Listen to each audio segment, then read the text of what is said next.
Guys welcome to my channel నా ప్రయాణం work 6. ఈరోజు మన జర్నీ పొద్దున్నే స్టార్ట్ అయింది. కుడియాకేశవ జలపాతాలకు వెళ్ళే ఈ దారి చుట్టూ ఉన్న పచ్చట్లలో చూస్తుంటే మైండ్ బ్లోయింగ్‌గా ఉంటుంది. ఇక్కడ వరకు రోడ్లు చాలా బాగున్నాయి. బైక్ రైడింగ్‌కి సపోర్ట్‌గా ఉన్నాయి. కానీ ఈ హ్యాపీనెస్ ఎంతో దూరం ఉందిలేండి. ఎందుకంటే అసలైన పిక్చర్ ముందుంది. దారి మధ్యలో చిన్న రివర్ క్రాసింగ్‌లు, ఆ చుట్టూ పచ్చదనం అవన్నీ చూస్తూ మధ్య మధ్యలో చిన్న చిన్న వాటర్ ఫాల్స్ అండర్ బ్రిడ్జ్ నుంచి వెళ్ళడం, క్రాస్ అవ్వడం ఇవన్నీ ఒక ఎత్తైతే, ఈ ఘాట్ రోడ్ స్టార్ట్ అయితే బైక్ సపోర్ట్ చేయదు.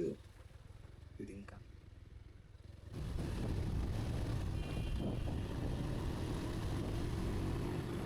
ఆ దారిలో ఉంది. కాకపోతే మనం పెద్ద గజేత కాలం కదా, మనకి ఇలాంటివన్నీ జుజుబి, మనం దిగలేం. ఎదురాదా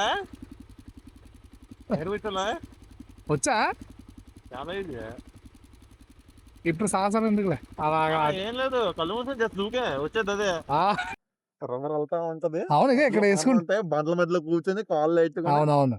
ఇప్పుడు అక్కడైనా టెంట్ వేసుకుంటే సూపర్ ఉంటుంది. వాటర్ ఫాల్కి అయితే రీచ్ అయ్యాము, బట్ స్టిల్ ఇంకా మేము కిందకి వెళ్ళాలి. ఇది మొత్తం వే చూడండి పైనుంచి, చాలా ఆఫ్ రోడ్, చాలా జాగ్రత్త అండి. ఫ్యామిలీతో రమ్మని అంటే సజెస్ట్ చేస్తాను, బట్ గ్రూప్ ఆఫ్ మెంబర్స్ ఎక్కువ ఉంటేనే రండి. అమ్మాయి అబ్బాయి కానీ లేకపోతే అమ్మాయిలతో కానీ వచ్చినప్పుడు ఇలాంటి ఏరియా కొద్దిగా చూసుకొని రండి, ఎందుకంటే మంచిది కాదు.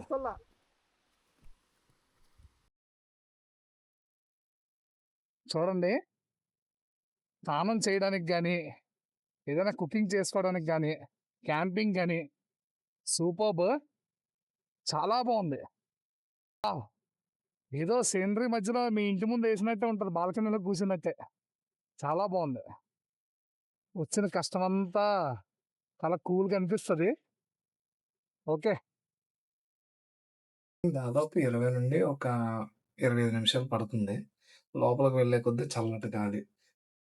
జలపాతాన్ని చూసిన తర్వాత మేము ముందుగానే మ్యారినేట్ చేసుకొని చికెన్ తీసుకొచ్చి, చక్కగా బార్బిక్యూ చికెన్ చేసి, అలా తిని, నీటిలో అలాగా కాసేపు ఆడుకొని, ఆ తర్వాత ఇంటికి స్టార్ట్ అయ్యాం. ఈ వైల్డ్ రైడ్ మీకు నచ్చితే వెంటనే లైక్ చేయండి. మరిన్ని వీడియోస్ హిడెన్ ప్లేసెస్ కోసం సబ్స్క్రైబ్ చేసుకోండి. మీరు ఈ బైక్‌పై రావడానికి రెడీనా? కమెంట్స్‌లో చెప్పండి. సెలవు. Ride hard, ride safe. Thank you guys.